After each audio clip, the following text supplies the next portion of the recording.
Hello. So, this video is going to be about Sleeping Beauty, which came out in 1959. A lot of people are familiar with the story of Sleeping Beauty, of course. Princess is born on her christening, or so she's cursed by the wicked fairy Maleficent and has to be taken away and raised somewhere else, and then comes back and, because of people not paying attention, pricks her finger on the spindle of a spinning wheel, falls asleep, and then blah, blah, blah, blah, blah. Prince, dragon, people happy. I will admit, Sleeping Beauty, in regards to her as a character, I do prefer her a bit more than Cinderella and Snow White. We're progressively getting less and less naive with the characters since Aurora seems to be quite smart. Um, she didn't have as well. She still had a rather sheltered life, given the fact that she was raised by fairies. But we'll get to that in a little bit. We are joined by I got two Sleeping Beauty books. This one is just the regular fairy tale from Disney, and then the other one is they had a series of books that was like the flip stories, my side of the story, where they have like the princess story on one side, which is a little more of a funny take on the story, and then the other side of the book, if you flip it over, it's the villain side of the story, trying to make the villain not seem quite so villainous. And in this case, it's you have Maleficent on this side, so that means Aurora is on the other side. A little bit more character development, I guess. And the villain ones are just really funny. I may go into that a little bit. We'll see what happens. But, of course, Maleficent turns into a dragon. So I've got two versions of some Beanie Baby dragons. Then we also have another dragon here. We have Picky Pecky, because Aurora, like a lot of the other Disney princesses, is friends with animals. And she has a lot of bird friends. So we have Picky Pecky. We have Cinchino over here, representing kind of the squirrels that are her friends. She has some bunnies that are her friends, which are in the background like normal. And broke out this really pretty horse that I have. This thing's probably like 20 years old, to represent Prince Philip's horse. Don't remember the horse's name, but Prince Philip's horse, who is just a great comic side character, gives the prince makes him a little bit more of a three-dimensional character. A little bit more than, the Snow White prince. And I mean, Cinderella's Prince Charming got a little bit of character development in the two sequels, mostly in the third one, but he still got a bit of character development, which is, more than you can say for Snow White's prince. Philip has a little bit of a, funny moments that he gets here and there, which is, good for him. So of course, the story of Sleeping Beauty is, of course, Princess Aurora is born to King Stefan and his queen. She's not given a name in the actual movie. She's just called, I think, Leah, Leah.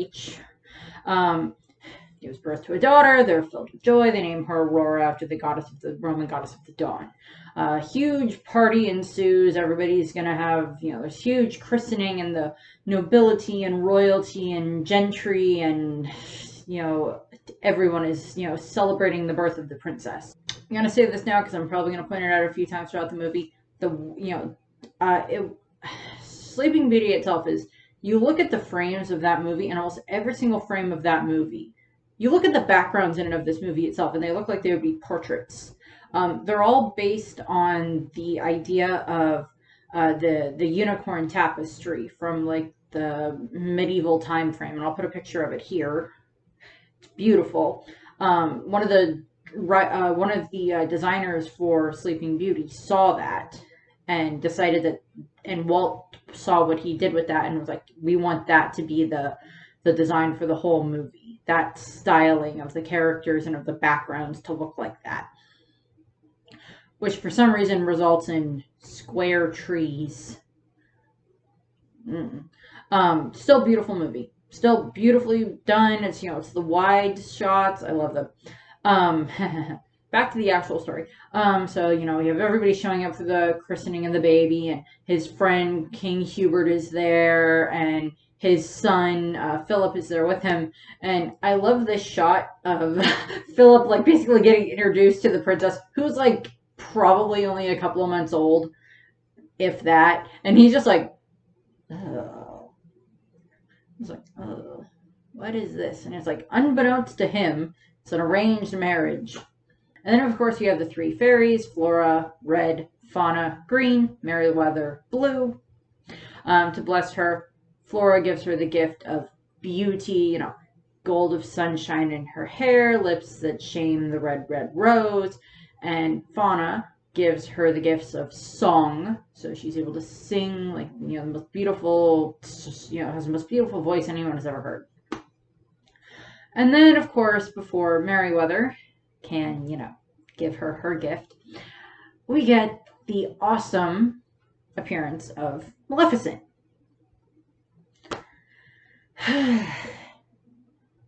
Point of note, I probably will end up doing a video on this on its own just because it's a whole funny concept of how to avoid getting cursed in a fairy tale, or how to have your family not turn into a fairy tale. Tip 1. Even if you don't want her to come, maybe invite the powerful, evil witch fairy thing that lives on this big dark mountain on the edge of your kingdom. If you're inviting everybody else, maybe you should at least invite her. Because worst case scenario, she doesn't show up and there's an extra slice of cake. Best case scenario, she shows up and she gives your kid like the best gift ever because she's happy that she got invited and your kid has no worries. I was like, I give you the gift of being able to succeed at everything you try. That might be a bit much, but whatever. We get a little bit more into that, I guess, territory in the my side of the story thing. Maleficent side of the story has a little bit of that in it, but we get a little bit more of that in like the Maleficent movies, of course, which I'll get to. This may end up being like at least two video, if maybe 3 video discussion thing for Sleeping Beauty, because we have the original one, which is right now, Kingdom Hearts stuff, House of Mouse, Wreck-It Ralph. Not too much with those ones, but rather much, quite a bit in Kingdom Hearts. Then we have Once Upon a Time. Then we have Descendants. And then we have the 2 Maleficent movies. And the 2 Maleficent movies are going to be like a discussion video on their own. So this is at least part 1 of either a 2 or a 3-part video series. We'll see when it comes to Sleeping Beauty. 101 Dalmatians will be a little bit long too, but we're not. Well, that's next, but we'll get through this first. We'll get through Sleeping Beauty first. And we have a great bit of, it's like just invite the witch that lives on the mountain. If anything, she'll come and bring a great gift, or she won't come. She's, of course, angry about the whole, well, I see you invited everybody else, but where was my invitation? Don't slight the powerful beings. It's not a good idea. She's, of course, she pretends to not be angry, but of course she's angry, and she curses the child she'll prick her finger on the spindle of a spinning wheel before sun sets on her 16th birthday, and she'll, be doomed and, die or whatever. And then, of course, she leaves. Great exit, by the way. It's like, stop her! Fire! Okay, can I have her transportation? It would save money on gas. And it would scare the heck out of my coworkers. So we have that. And of course, Merryweather is the last fairy. She can't remove the curse, but she can shift it a little bit. And she puts it into, Aurora can be awoken by the spell of true love, power of true love's kiss, of, love's first kiss, or whatever. And then, of course, everyone's still angry and everything. And, of course, King Stefan decides that I'm going to burn every single spinning wheel in this kingdom. How about you just, I don't know, keep your daughter away from the spinning wheels and you don't have to worry about, this? It's like giant bonfire in the courtyard of burning spinning wheels. Honey, we could have just waited a few years and taught her not to go near them and just kept a good eye on her beforehand and just made sure she didn't go near them. We kind of have, like, a whole, like, I don't know, 15 and a half years, so we got to worry about this. No. We're going to burn all of them now. Okay. common sense in fairy tales. That's just going to be a video on its own. Probably. So we have that. And of course, we have the three fairies. Like, well, Maleficent doesn't understand love or anything like that. I love Merryweather. Merryweather is my answer to this. It's like, well, why don't we just turn her into a toad? The princess? No, Maleficent. Okay, it doesn't necessarily solve all your problems, but at least helps. I'll get into the voices after I get to the actual original movie, and then I'll get into like the voices of the characters and the development, because I love the people that do the voices, because it's like so many other Disney characters that they've done as well. So we have that, and they're just like, well, why don't, and Fauna, of course, or Flora. Fauna is a little very easily distracted. Flora, of course, does the whole, well, why don't we take the baby into the woods and raise it in the abandoned woodcutter's cottage as three peasant ladies? Okay. I mean, there has to be a bit more of a logical answer to this, but sure, we can go with that. And of course, they all, disguises, don't use magic. They take the baby and they go off into the woods for, 16 years. Well, little less than 16 years, depending on how old the baby is when she's cursed. Of course, King Stefan and his queen are heartbroken about this because they don't get to watch their daughter grow up. And, I don't blame them. I don't blame them in the slightest. I would be heartbroken too if that happened. Well, I had my baby and now it's cursed, and now it has to go away and be raised by three weird fairies that I don't know much about. And two of them don't seem to have a lot of common sense. And they raise the baby in the cottage for, 16 whatever years.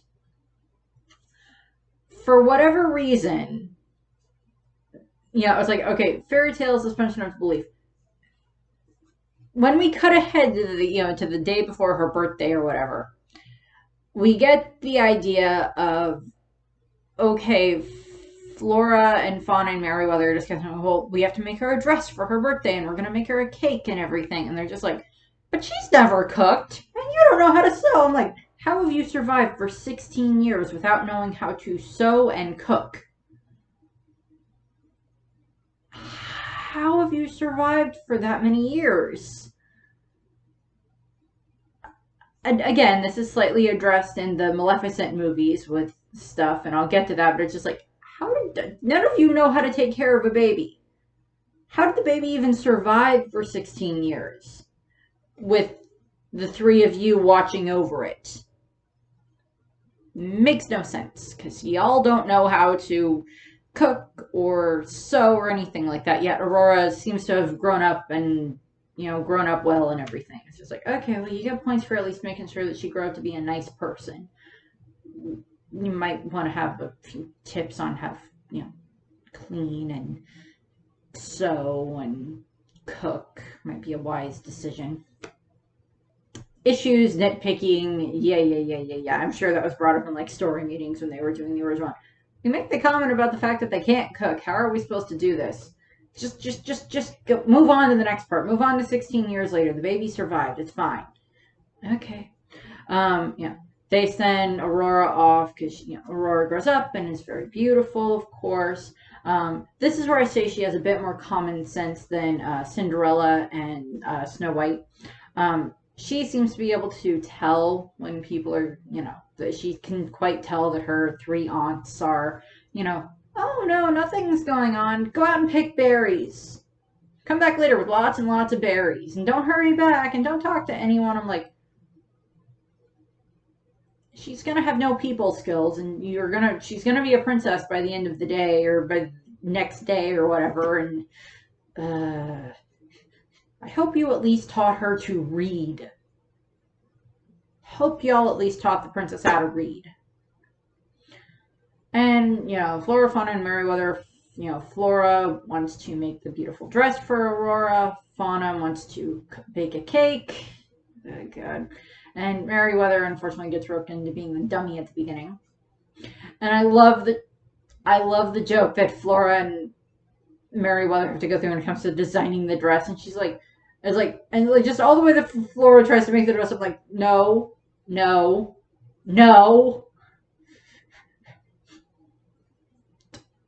And there's a great line that I love, and it's just like, I love it because it's Meriwether has like the dress on her. Well, she's being, well, Flora's making it and cutting out certain bits and everything in the wrong way.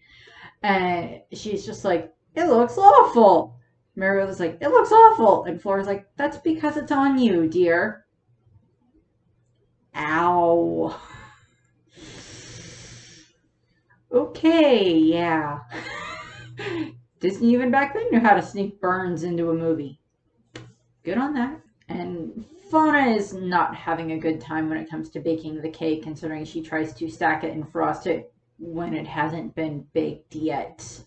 I'm like, oh God, how have you raised a baby and kept it alive for 16 years in the forest with no one around to help you? Oh God.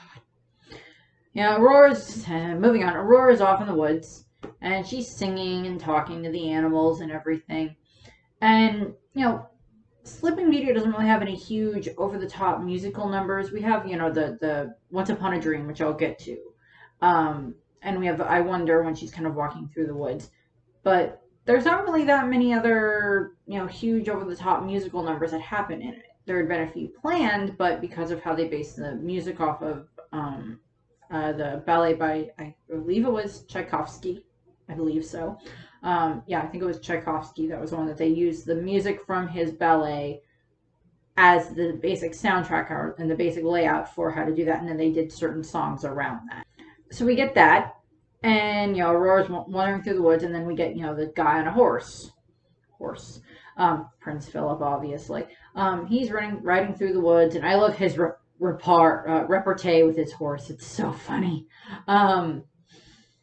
Just like, you do it for an extra, bucket of oats and some carrots. I want to go hear what that voice is and everything. I'm like, you're going to be supposedly getting married by the end of the day or whatever to the princess that you've never met beyond when she was a baby and you weren't all that impressed with her. Admittedly, she was a baby, so I wouldn't expect you to be impressed with her. And we get a lot of, Aurora. She's off singing and he, him and the horse go through. I love it when he gets knocked off the horse and like into the water and like the horse comes back and he's just like, and Philip's just like, no carrots. He's all soaking wet. And she's singing and talking to the animals and everything. And she starts doing that, Once Upon a Dream, or, I met someone, my aunts don't think I've met anyone, but I have. Once Upon a Dream, and he's a prince and all that fun stuff. And, the animals spot Philip's clothing, so they steal his boots and his hat and his cape, and he chases them. And I would just be like, animals just stole your stuff. And I love the horse. He's like, them, they did it. I did nothing. They did it. And so Philip's chasing the animals, and he sees Aurora singing and dancing because, like, they put the cloak on the owl, and the boots are the rabbits, and the owl has like the hat, and so they're singing, and she's singing and dancing with them and everything, and like the birds are helping them move and everything, and it's just cute, it's adorable, and Philip watches her do this, and then he yanks away the owl and the cloak, and then starts dancing with Aurora and start singing with her, and she just realizes, oh God, who are you and why are you in my forest? And he's like, but we've met before. And I'm just like, tip, if a guy starts singing, starts singing along with you and you're in the middle of the woods, I would be a little bit more license, name, address, and run. Who are you? Why are you in this forest? Just because you met someone in a dream, that doesn't necessarily mean that you should start dancing with them in the forest. But in a fairy tale, whatever. They dance, they sing some more, they talk a little bit, and then she realizes, oh, I have to go home. Come to the cottage in the glen tonight or whatever. And he runs, and she's, she has to run back and everything. And he heads back to the palace because he's gonna go talk to his dad. And he's like, no, I can't marry Aurora. I gotta go marry this Briar Rose. Well, he doesn't know her name, but I gotta go marry this girl that I met in the forest. Because it's Once Upon a Dream. Oh God. Um, the fairies, on the other hand, Merryweather basically is like, no, no, no, no, no. This is not going well. This dress is horrible. That cake is not going to be edible by any means. I'm getting the wands because I haven't used magic for 16 years. I'm getting the wands, digs out the wands. They all use the wands after they plug up all the stuff. So none of the magic leaks out of the house. I'm like, oh god. And they start having to, you know, Flora is, making the dress, and Fauna is cooking, and Merryweather gets to cleaning. Because it's like, no, no, no, no, you go clean. And I love the back and forth with the pink and the blue and the pink and the blue for the dress. That's just adorable. And they're doing that and everything. And while all of that's going on, we have Maleficent, who, for 16 years has been searching for the princess because she wants her revenge for being slighted on an invitation to a party for a baby, whatever. And she's like, okay, and like she has like these little gremlin things or whatever that are her, minions, and she's like, well, and they're like, well, we searched all over the place, every cradle and crib and every house and everywhere for a baby. And Maleficent's just is like, the whole, I'm surrounded by idiots. They're all fools. And she screams at them, sends them off. And then she has her Raven, who is not given, as far as I'm aware, it's not given a name in the original movie. In the sequel, it is called Diaval. And she decides that, okay, those guys are useless. I'm going to send my Raven off, who's apparently the only clever one that lives in this castle besides me. Send you off to go and find, the maid of 16 with hair with sunshine in her hair and lips that shame the red, red rose. Go find her and tell me where she is.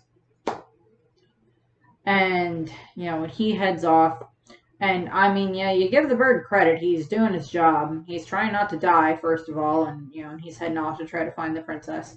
And, Flora and Fauna, Flora and Merryweather are, of course, arguing over, pink, blue, pink, blue, pink, blue, and like all the magic starts going up the chimney, and of course that's what the Raven sees.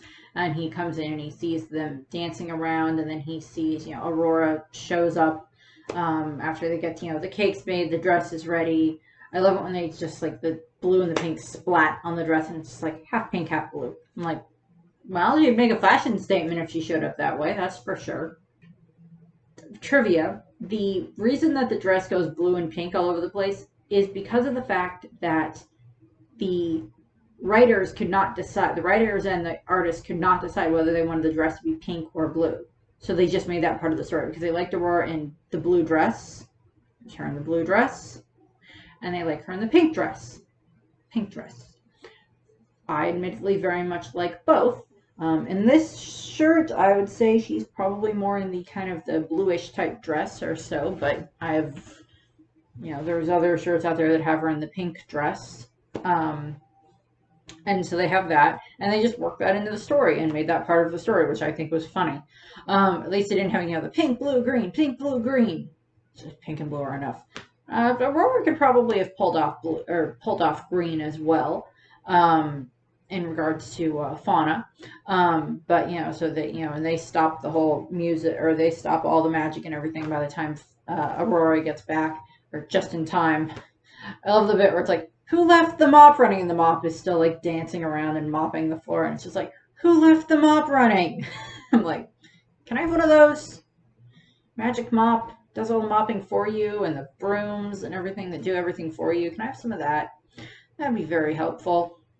And so we have a lot of that. And Aurora shows up and she's like, oh, I'm so happy, and I've met this boy in the forest, and we're going to go off together, and like, oh, it's a great dress and a cake, and okay. And I was like, oh, what do you mean I can't be with the boy that I just met in the forest?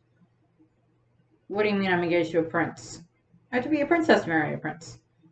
I'm a princess? My name isn't even Briar Rose? My name's Aurora? This is a very stressful birthday. Just deflate. Just like, guys are extremely happy. It's my 16th birthday. I met this guy in the woods. And oh joy. Wait, I'm in a fairy tale? Yeah. Oh, great. Okay, fine, yeah, sure. I'll put on the dress, take me to the palace. I'll meet my dad, who I've never met. Aurora's dad and everything. And the Raven sees all this and he realizes, oh, yeah, that's definitely Aurora. Flies back to Maleficent.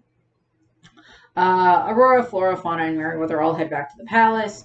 And they're making their way to the palace and everything. And then we cut to King Stefan and King Hubert, who are, of course, in the palace, and they're all talking and everything. And it's just like, well, I've already built this palace for our children.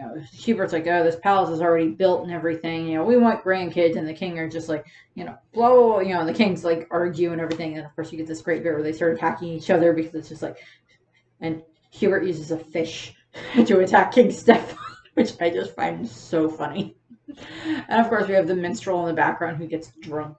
And we have the scomps or whatever. It's like they're toasting, each other, their kingdoms, their kids, this castle, and everything. And they're all happy by the end of it. And, Hubert goes out to welcome Philip. And Philip is like, Dad, I've met the girl of my dreams. You mean you met Princess Aurora? No, I met this random girl in the woods. Looks at the horse. Horse, yeah. He's just like, no. You're supposed to marry Princess Aurora. We've been over this. It's like, but Dad, I don't love Princess Aurora. I've never met her in my life. I met this girl in the woods. I like her. I'm gonna go marry her.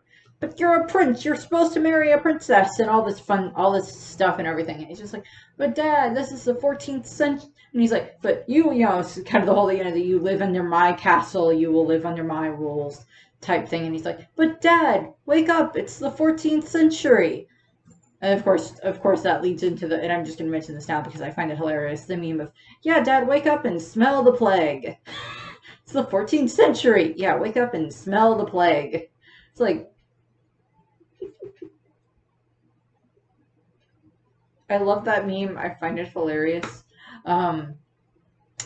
Philip rides off, and Hubert's just like, what am I going to tell Stefan? And he goes in to tell Stefan and everything. And that's when they sneak Flora, that's when the fairies sneak Aurora into the palace. And they, take her up to her room, and they leave her there, and they put the crown on her, and they leave her there and everything. And it's just like, it's really, really close to sunset. You might not want to leave her alone. The curse is supposed to take place sometime in the next bit. You might want to, not leave her alone. And then, of course, the Raven went back to Maleficent and said, oh, I know where she is. She's going to be at the palace at, before sunset. We go now and everything. And Maleficent uses her magic to kind of like lure Aurora away from her room. And the fairies chase her up through the castle. And, Aurora still, pricks her finger on the spindle of the spinning wheel. Because she has like this weird look in her face. It's like, huh? Like her eyebrows raised the entire time, and she's like following this light thing up the stairs to where this random spinning wheel is. Well, the magic forms the spinning wheel, of course, because all the other ones are broken and burned. So, of course, she pricks her finger on the spindle of a spinning wheel and falls kind of asleep / coma / dead, whatever you want to say. And Maleficent's there, and she, scolds the fairies, and, here's your precious princess, laying on the floor. And then Maleficent heads off, and the fairies rush Aurora back to her, room and hide her there, and, because... And, and then they're like, okay, we're going to make everybody in the kingdom sleep until Aurora wakes up. Right, because it wouldn't be a wise decision to send everybody out to go and look for the prince or the peasant boy that, Aurora met in the forest and save her that way. Or, I don't know, look for a cure of some kind. And, so they're going around putting everybody to sleep. And, have all these soldiers there with, these giant, axes. And they're, all falling asleep. And I'm just like, that's probably not the best idea. Yeah, I'm going to fall asleep with this giant axe. And there's a whole row of us that are falling asleep with these giant axes. That's not the best idea. And Hubert's trying to tell Seven of like, if Philip's not able to come, blah blah blah. And like, Merryweather or Flora is just like, oh, no, tell me about this peasant girl in the woods that he met once upon a dream, and he falls asleep. It's like, oh, okay, it's Aurora, the Prince Aurora, Philip, blah blah blah. Go back to the palace, or go back to the cottage. And they fly back to the cottage, where, of course, they get there a little bit too late because Maleficent was there waiting for Philip and captured him. The idea of actually the prince being captured was actually originally in Snow White. They originally wanted to have it that like the prince gets captured by like the Wicked Queen or whatever, so that way he can't go and wake Snow White up. Keep Snow White asleep for a long time. But it was like the queen dies anyway, or the hag or whatever dies, so that didn't happen, and they were having trouble with animating him, so they just like, oh, we'll just have him at the beginning and at the end. So they just moved that on to Philip being the one that gets captured. Because the prince and Cinderella getting captured really wouldn't make a whole lot of sense, in all honesty, because he doesn't really leave the palace in the original movie, so that really wouldn't have made much of a difference. My son wants to marry a girl because she fits this slipper. Somebody arrest my son. Sir, I don't think that's a wise decision. No! And they, so the fairies figure out, okay, Maleficent has Philip. We have to go and we have to save Philip. And they have, and they make their way to the, Maleficent's castle and everything, which, all of her little cronies are, celebrating and such. And her and the Raven go and visit Philip, and we get the reference to, in the original Sleeping Beauty story, of course, Sleeping Beauty sleeps for 100 years and then is woken up by a different prince. She's not engaged to a prince when she is, a baby. She falls asleep and, she pricks her finger, sleeps for 100 years, and that's when another prince shows up, and that's when he wakes her up. I do find the whole, Philip being the prince and being the one that wakes her up, because it's like, okay, well, they met each other at least a little bit, so there's not as weird as like, oh, this random prince is gonna kiss me and wake me up. I'm like, okay. And they, so they get their way into the palace and, or into the, Maleficent's castle, and Maleficent is there talking to the prince, and she's like, so she makes the reference to, just, stay here for 100 years, and then you can ride out on your horse and ride back to the castle in the highest window of the tallest tower, or whatever it was. Highest room of the tallest tower of the castle, because that's a sane place to put a bedroom for a princess. Lies this maid, who's, oh, she's the same maiden you met in the woods. Oh, well, ain't that ironic. And, I'll let you go in 100 years, and you can go and be the triumphant hero and wake her up. And Philip, doesn't like this, of course, and, of course he doesn't like it. He doesn't like the idea of having to be trapped for 100 years while he doesn't know that the rest of the kingdom is asleep, but, that the princess is asleep, and he's like, well, I want to get to her, because I like dancing with her and singing with her, and she seemed nice. And so, they do that, and Maleficent goes off with the Raven, and the three fairies sneak into the cell, and, they apparently understand the idea of, they I don't know, what is it? They kind of, torch off his cuffs, and the door so they can get out, they can get him out. And they, so they plan on that, and they get him out, and they give him a sword and a shield, and then they, trying to escape, and they save the horse, and the Raven sees them, and he, goes to get all the cronies and everything, and they start attacking Philip, and they get, and he goes off to warn Maleficent, or the Raven tries to go out to warn Maleficent, and, the bridge collapses, and they jump over the bridge, and they have to get out of there and everything, and they're trying to escape, and they get the horse, and all that fun stuff, and Merryweather kind of, gets the Raven turned into a stone statue, and then Maleficent comes out, and she's like, tell those, like, she's just like, oh my god, you turned my bird to stone, you will pay for this. Oh, the prince is escaping too. Sure, I'll turn it into that. You hurt my bird. I swear to God, it was probably more, you hurt my bird, as opposed to the, great, now I gotta go take care of this frickin' prince.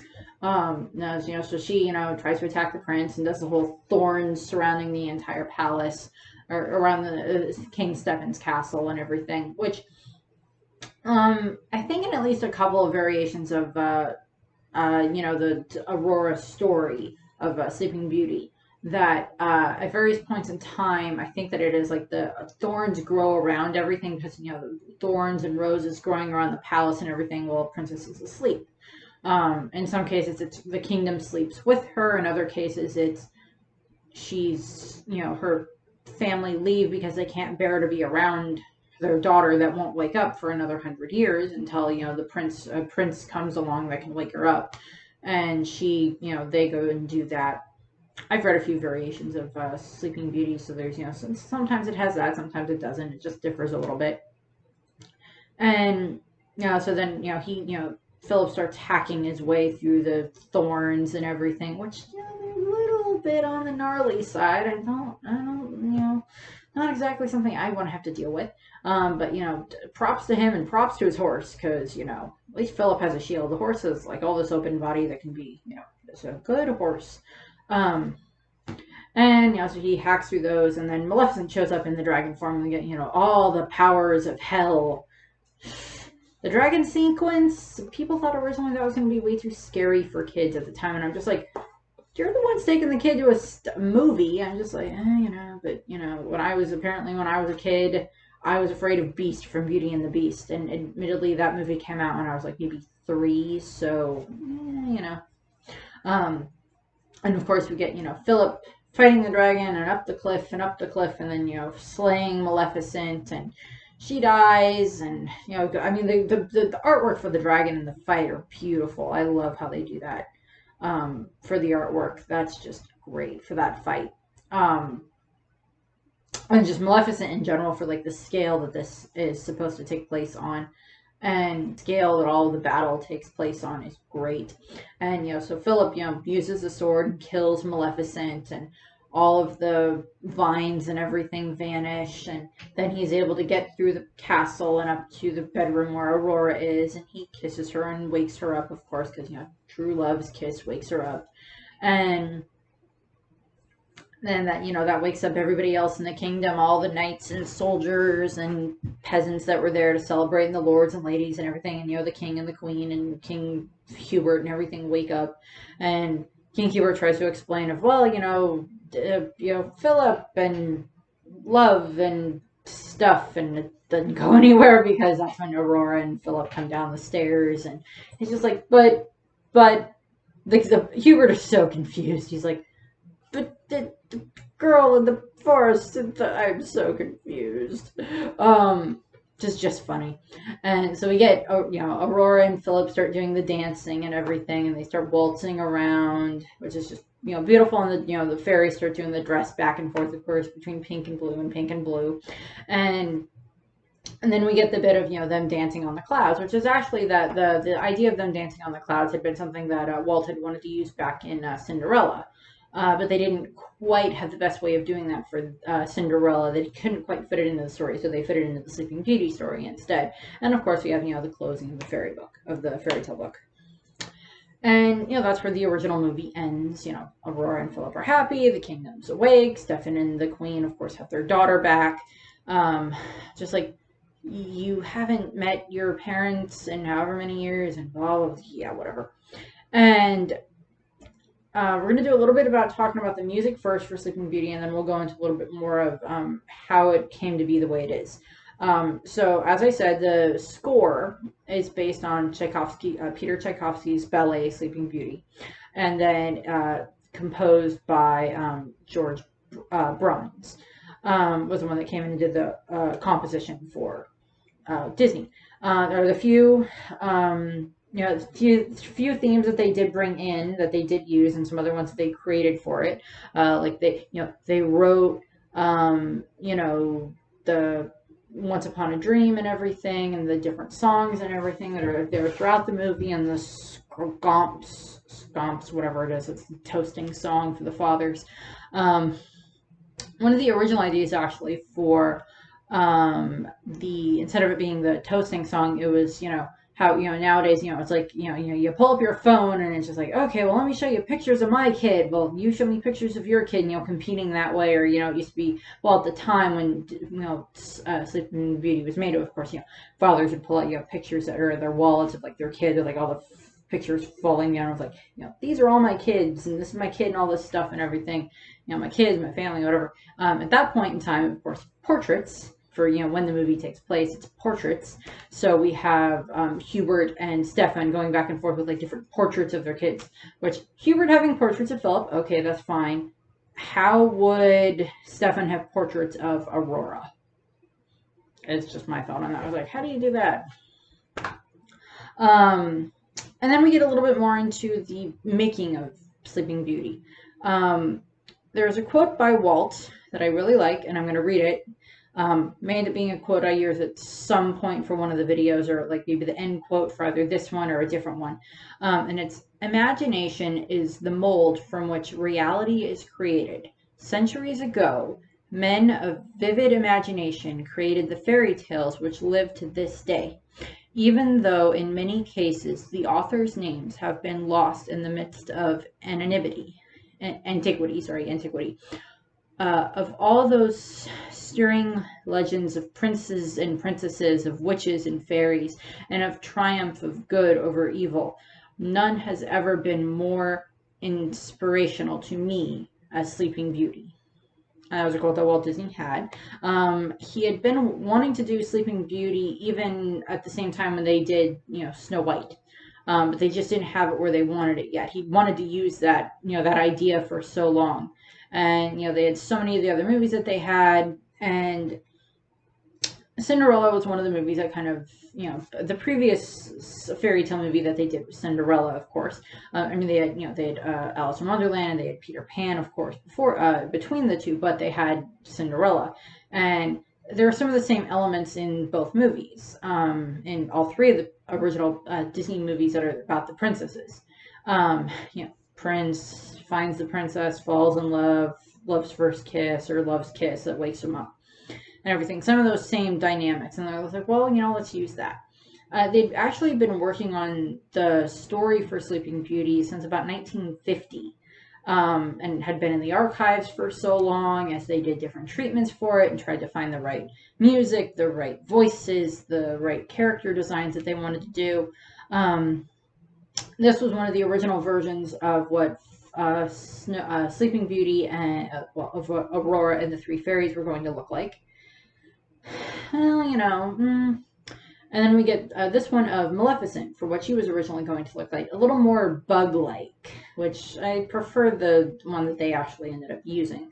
So we have those. Went through quite a different,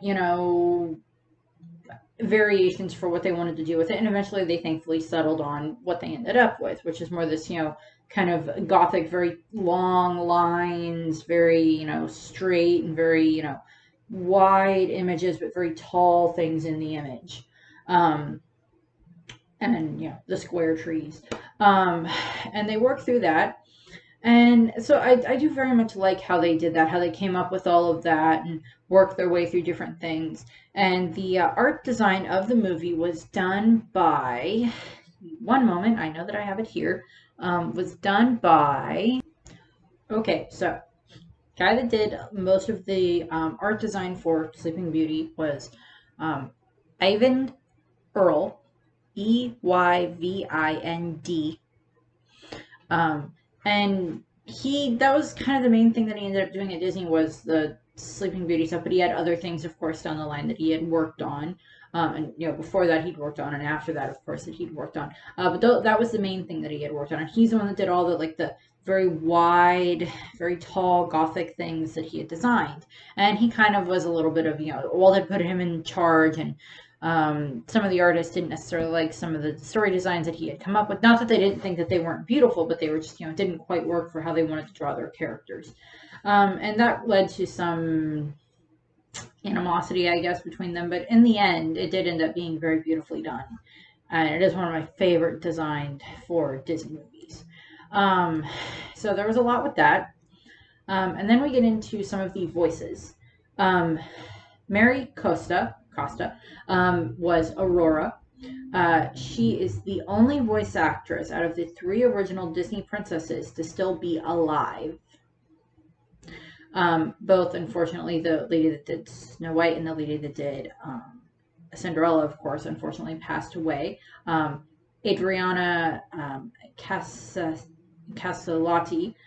who was Snow White, passed away in 1997, and Eileen Woods, who was Cinderella, passed away in 2010.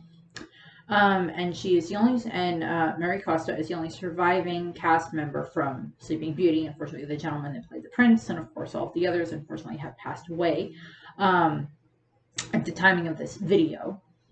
And then we get into Eleanor Audley. I can talk. It's Eleanor Audley, who played Maleficent.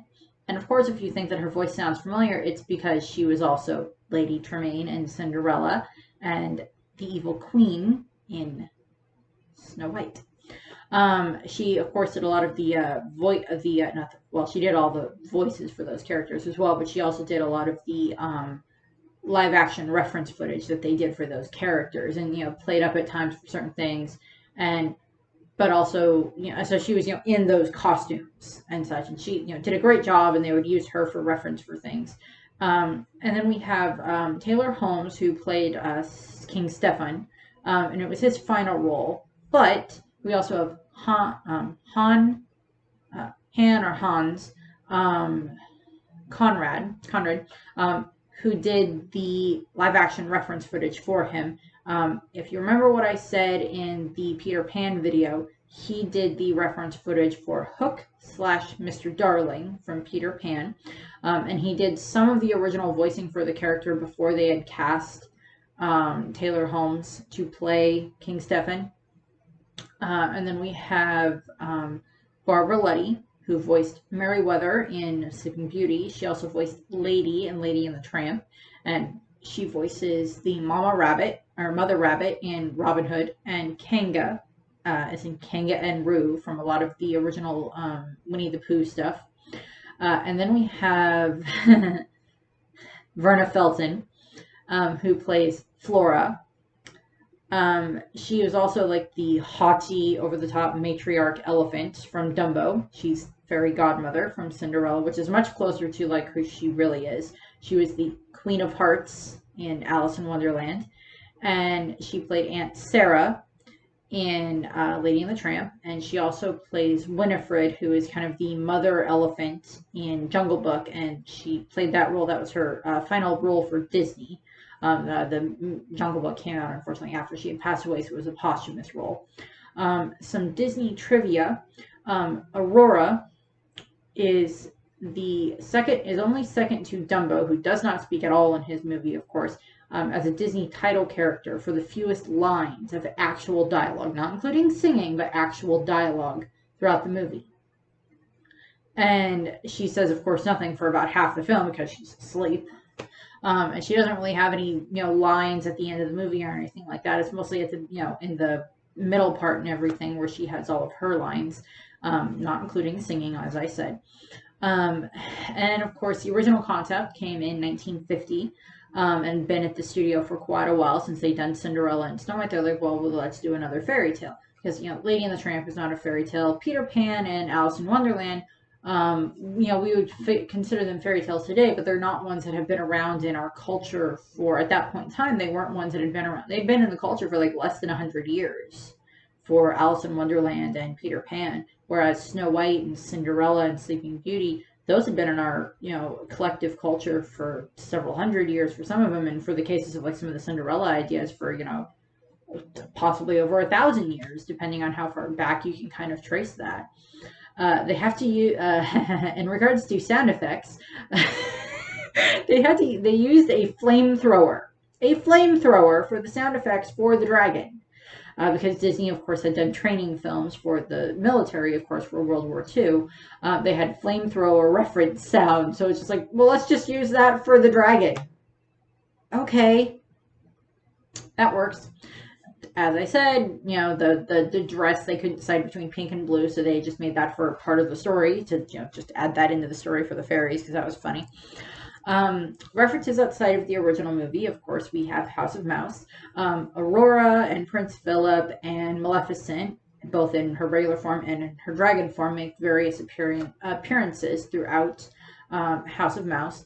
Maleficent at one point, I find this so funny. Maleficent at one point kind of ends up getting flirted with by a bunch of the other male villains. I think like Hook is there, and I think there's a few other male villains that come along that like flirt with her. And the one that really, or the one that she's seen, or well, she doesn't like him at first is Hades. And we have Hades there, and he tries flirting with her, and it doesn't work. So he like asks Mickey for advice. I'm like, okay. And Mickey tries to get Hades to be kind of good, and that doesn't go well.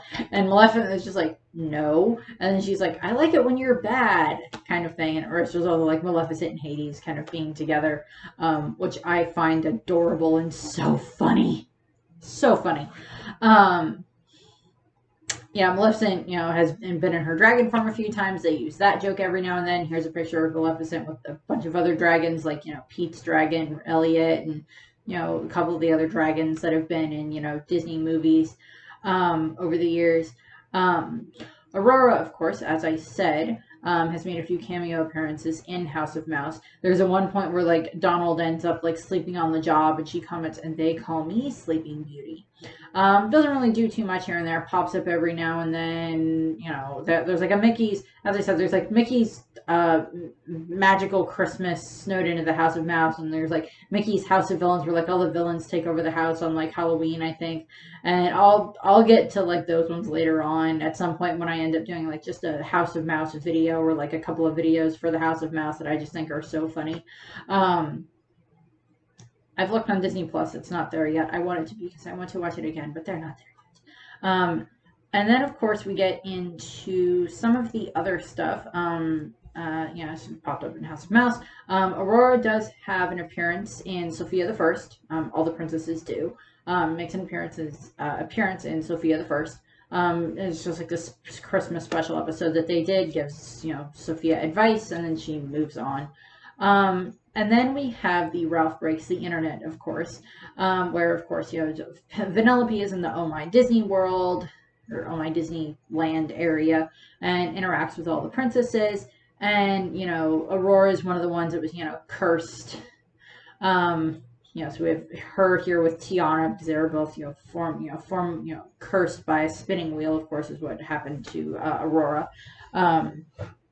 Cursed by a fairy to prick her finger on a spinning wheel. And then, of course, we get like all the princesses in like their lazing about outfits. So we have, Aurora here in her outfit that says Nap Queen. And it's just, funny thing here that they do with that. They help save Ralph when he's falling.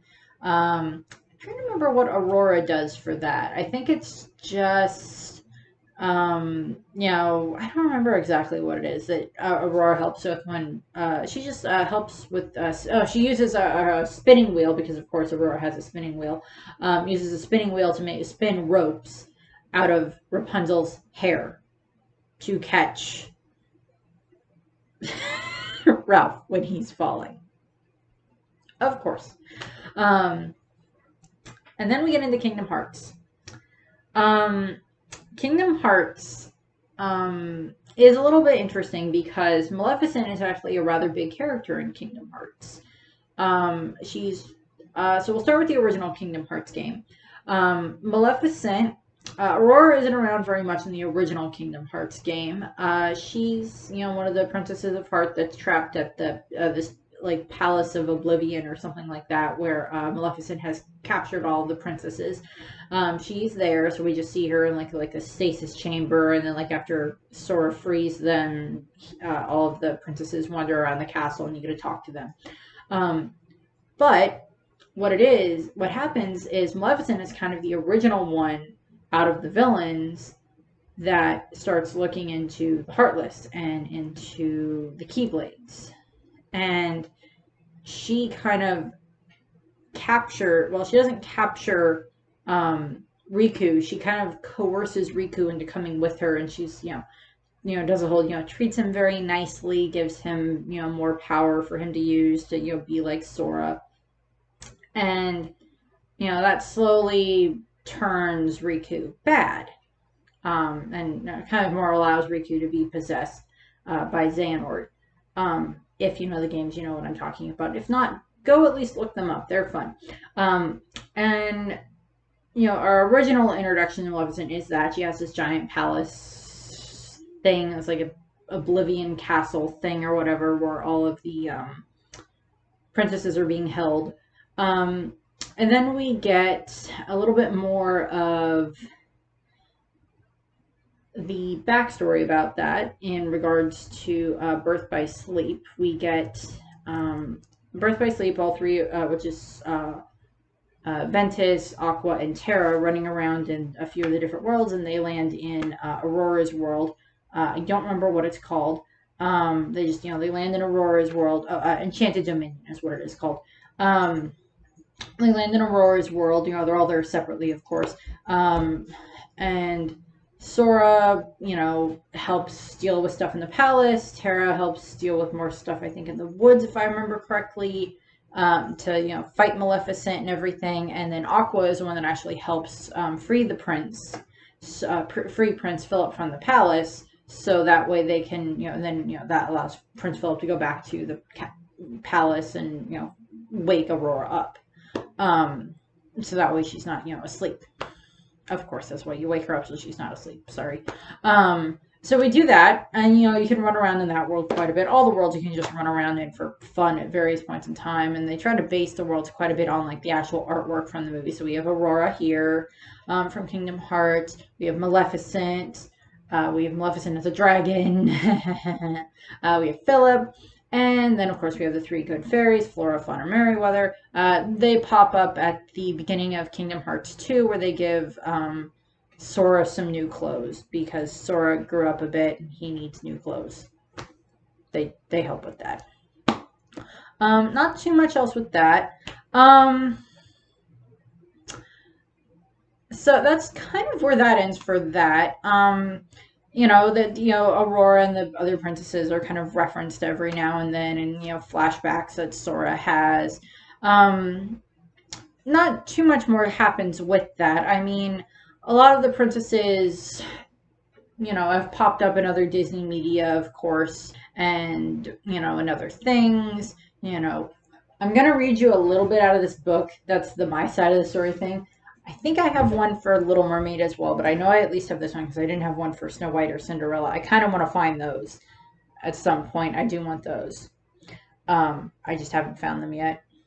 So, as I said, I have this, flip the storybook over and you get different stories. I just wanted to read you a few lines out of the Maleficent side of the story. And it's still the whole, she doesn't quite get invited to the party, but she has these rules that she follows, which are always return an insult with generosity, never hold a grudge, and do unto others as you would have them do unto you. I'm like, lady, oh god. And the evil, EIVIL, actually stands for Enchanted Vault Industries Limited. That's my corporation. Evil for short. She goes to the party and everything, and it's just, she does, she tries to give them this generous gift because it's, it's like, the fairies give her, the beauty and a good voice and everything, and we just get this funny image of, Maleficent going, maybe that's not all the stuff you should give to the child, a pretty voice and... pretty voice and, being pretty, being beautiful and having a pretty voice aren't going to be enough to, get you through life. So she tries to, it was like, well, how about I have her come and work at my textile mill when she's 16? Not a day before, but, when she's 16, she can come and work at the textile mill and learn how to make stuff. Give her real skills. Everybody's affronted by this concept of, a princess? Work? No. So, it's not a curse that she does. It's, she does this whole bit of, oh, how about she can come and work at my, textile mill, and well, what are you afraid of? She's gonna prick her finger and die and everything, and they just, she just, everything, and so she flees and everything. They burn all the spinning wheels, and I'm just like, why? They spread this, rumor that she cursed the princess. So, then we catch, the years later, and she's talking to Aurora, and she's like, and Aurora's just like, but I found I found this guy that I love, and I want to marry him, but I can't. And it's just like, and it's just a whole funny bit of like, she's like, well, how about I help you with this? My life is ruined. I finally met the man of my dreams, and now I have to marry a horrible prince. And Maleficent, of course, not knowing that it's, Philip. It's like, well, how about this? How about you pretend to be asleep? And then, when the prince comes, you just ignore him. And then when he leaves, then you can go and marry the guy that you like. And Aurora's just like, okay, we'll try that. So, putting her to sleep and everything. And I just find that funny. And I was like, but can you go and meet the boy at the cottage? Because, tell him what's going on. And Maleficent's just like, okay, fine, I'll go and do that. I'll go and talk to the boy that was supposed to meet you at the cottage. And it's, the prince shows up, and it's, them talking and him explaining, Maleficent and the prince having tea together and everything at her palace, which, I mean, like, yeah, she doesn't have bad taste. I mean, I might change out the wallpaper a little bit, but it's not bad. And it's just like, oh, that girl that you met in the forest, oh, she's the princess, she's in the tower, she's waiting for you. So then, we get the whole bit of, the fairies help the prince escape, and Maleficent's just like, no, I was gonna give him advice and scold him and scold those fairies and send them all, and and all that, and get them, they get into, they beat her and everything, and then she has to close down her evil. But there was a funny bit at the beginning of it because, her evil, blah, blah, blah, blah, blah.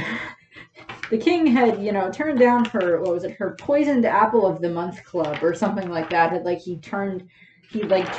Stopped allowing her to do like this poisoned apple of the month club, which I'm just like, really? Poisoned apple of the month. Seriously, you couldn't have come up with something less weird than that. So, and then we have, like, Maleficent shuts down her, out of business sign, and then she goes off to make, like, the house from Hansel and Gretel, which I just find so funny. Aurora's side of the story is just more, I want to meet the prince, and, my aunts are weird, and, her dancing with the animals and everything, which I just think is funny. And, then dancing with the prince, and she has to leave, and it's just like, oh, but I don't want to be a princess. I want to, I don't want to be a princess. I'm just, so funny with that. And and I love the bit at the end because it's just like, Philip telling her how he slayed a dragon. She's like, he's so funny. He's such a kidder. I mean, there's not too much more. I mean, they have bits outside of it, and I'll get to the Once Upon a Time and Descendants and the Maleficent movies. But that'll be in the next video, because this one's already going to be about an hour or so. So I do thank you for watching, though, and I do hope that you liked the video. I hope that you enjoyed the video, and I hope that you have a very nice rest of your day, and I'll see you in the next video. Bye! Imagination is the mold from which reality is created. Centuries ago, men of vivid imagination created the fairy tales which live to this day, even though in many cases the authors' names have been lost to the mist of antiquity. Of all these stirring legends of princes and princesses, of witches and fairies, and of the triumph of good over evil, none has ever been so inspirational to me as Sleeping Beauty.